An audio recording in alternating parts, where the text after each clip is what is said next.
Bir marta payg'ambarimiz shunday deganlar: Allohning shunday bir ismi bor. Kim bu ismni duosida ishlatsa, duosi ijobat bo'lmay qolmaydi. Bir kuni Anas roziyallohu anhu shunday dedilar: Men payg'ambarimiz sollallohu alayhi vasallam bilan masjidda o'tirganimizda bir kishi namozni tugatdi va yana ruku qildi. Keyin esa sajda qildi. U sajda qilib bo'lgach shunday dedilar: اللهم إني أسألك بأني أشهد أنك أنت الله لا إله إلا أنت الأحد الصمد الذي لم يلد ولم يولد ولم يكن له كفوا أحد. Va u Allohdan so'rashni davom etdi.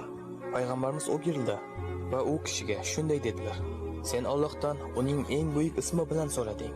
Agarda kimdir Allohdan shu ism bilan iltijo qilsa, Alloh unga javob beradi. Agar kimdir shu ism bilan nimadir so'rasa, Alloh beradi. Alloh buni ikki xil yo'l bilan qiladi.